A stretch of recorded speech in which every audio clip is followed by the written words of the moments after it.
Assalamualaikum warahmatullahi wabarakatuh. Saya di sini Milenia Monika Hasan. Saya akan memaparkan tentang kinerja ekonomi dan negara sejahtera di India dan di Cina. Selanjutnya ada apa aja masalah ekonomi yang ada di India dan di Cina. Kemajuan ekonomi di Cina dan di India diimplikasikan terhadap ASEAN pertama dan kedua akan membahas bagaimana proses kemajuan ekonomi yang dialami oleh Cina dan India.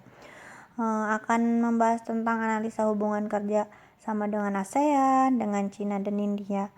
Sementara analisa daya asing di ASEAN terhadap Cina itu dan di India bukan rahasia lagi kalau kekuatan India mengalami peningkatan yang dinamis dan berusaha meningkatkan pengaruh dan kekuasaannya dalam ranah hubungan internasional.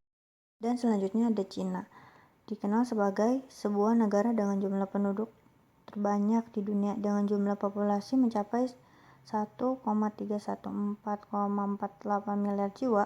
Keajaiban ekonomi Cina didukung oleh barang-barang manufaktur yang saat ini hampir tidak ada negara lain yang mampu menyainginya.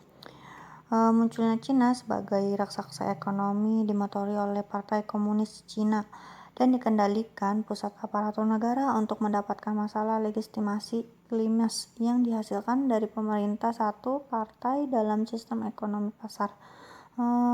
Stabilitas domestik Cina secara efektif tergantung pada kemampuan PKC untuk memecahkan masalah dan ada juga India. India dikenal sebagai sebuah negara dengan jumlah penduduk terbanyak di dunia dengan jumlah penduduk 1,080,264,388 jiwa. Juli 2005, situasi Cina sangat berbeda dari India yang terikat secara demokratis. Booming ekonomi yang luar biasa sebagai besar terjadi berkat layanan yang kompetitif secara global dan sektor teknologi informasi. Dari peradaban lembah Indus yang menyebar di bagian barat laut subbenua India dari tahun 3300 sampai 1700 SM. Peradaban zaman. Ada pula hubungan ASEAN dengan Cina di India. Kegiatan eksternal ASEAN pada umumnya adalah untuk mengembangkan hubungan dan kerjasama yang baik dengan mitra dialognya. Dialog mitra sektoral, para pengamat, organisasi subregional, dan lembaga internasional. Beberapa dialog atau mitra ASEAN Australia sejak 1974. Pembahasan tentang lingkungan keamanan di Asia Tenggara lainnya disampaikan dalam dua tulisan terpisah pertama dan pendekatan ASEAN dan selanjutnya dari sisi Cina.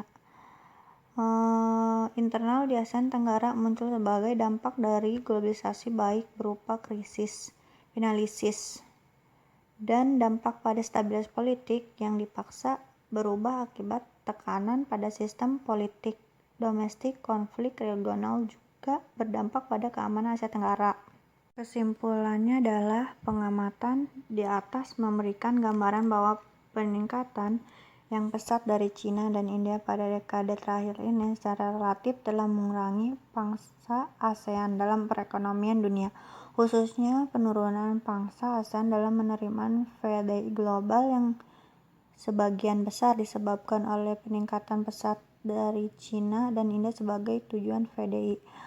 Pada bab selanjutnya akan dibahas tentang integrasi ekonomi ASEAN, di mana proses perjalanan ASEAN mengalami perubahan visi dari yang berorientasi pada kerjasama yang berorientasi politik untuk mencapai perdamaian dan keamanan di kawasan Asia Tenggara dalam perjalanan yang sangat berubah menjadi kerjasama regional dengan memperkuat semangat stabilitas ekonomi dan sosial di kawasan Asia Tenggara.